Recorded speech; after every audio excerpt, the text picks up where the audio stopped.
दोस्तों, भारत हमेशा से ही अपने पड़ोसी देश से रिश्ते अच्छे बनाने की कोशिश करता है और वर्षों से भारत ने अपने पड़ोसी देश की मदद करता आया है और मोदी सरकार अपने विदेश नीति के तहत पड़ोसी देशों पर काफ़ी ध्यान रखता है।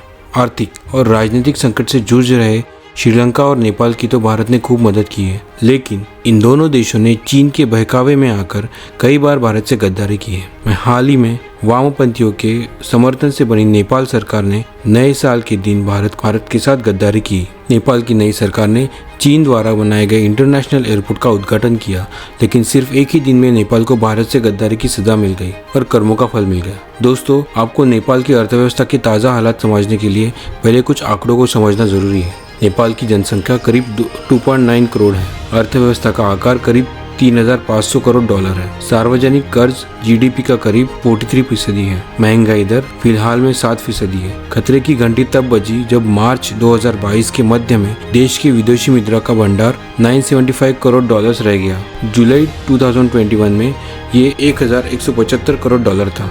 करीब 7 महीने के अंदर नेपाल की विदेशी मुद्रा में करीब $200 करोड़ का यानी 24,000 करोड़ नेपाली रुपए कम हो गए। किसी भी देश की अर्थव्यवस्था की मुद्रों विदेशी मुद्रा का भंडार का बड़ा योगदान होता है।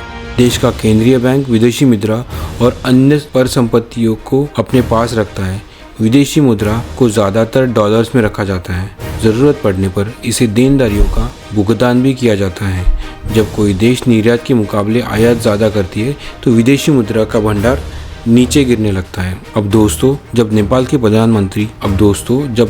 प्रधानमंत्री पुष्प कमल दहल प्रचंड ने पोखरा में चीन की मदद से बनाए गए जिस इंटरनेशनल एयरपोर्ट का उद्घाटन किया था, वो अब नेपाल के गले की फांस बन गया है। एयरपोर्ट के उद्घाटन के तुरंत बाद अब नेपाल में बवाल मच गया है। नेपाल के पोखरा एयरपोर्ट को चीन की आर्थिक और तकनीकी मदद से तैयार किया गया है, जिसमें 22 अरब खर्च किए गए हैं। चीन ने पहले ही कहा था कि वो इस एयरपोर्ट को बनाने में नेपाल की मदद करेगा, लेकिन उद्घाटन के तुरंत बाद चीन ने इस पोखरा एयरपोर्ट को कर्ज का जाल कहे जाने वाली बेल्ट का एंड रोड परियोजनाओं का हिस्सा बताकर नेपाल को झटका दे दिया।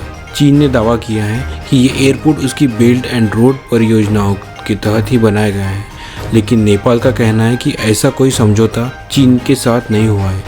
नेपाल सोच रहा था कि चीन उसकी मदद कर रहा है, लेकिन असलियत में चीन पर्दे के पीछे उसे जकड़ रहा था। नेपाल ने चीन से कहा है कि इस परियोजनाओं के लिए दिए गए पैसों को कर्ज के बजाय सहायता में बदल दिया जाए, लेकिन अब ऐसा होता नजर नहीं आ रहा है। इन सभी के बीच कुछ रक्षा विशेषज्ञों ने नेपाल की मुश्किलों को बढ़ा दी है।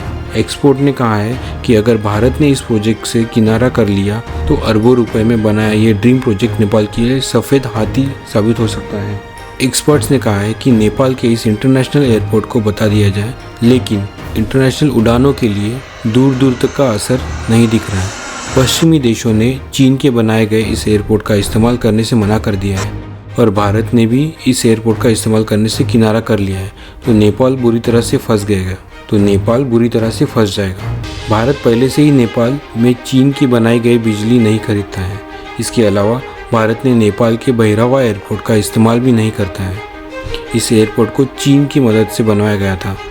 अब अगर भारत ने पोखरा एयरपोर्ट से भी किनारा कर लिया तो नेपाल को चीनी कर्ज के जाल में कोई नहीं बचा सकता। आशा करता हूँ कि आपको हमारा ये वीडियो पसंद आया होगा। ऐसे वीडियोस देखने के लिए हमारे चैनल को सब्सक्राइब करिए और बेल आइकन को भी दबा दीजिए। धन्यवाद।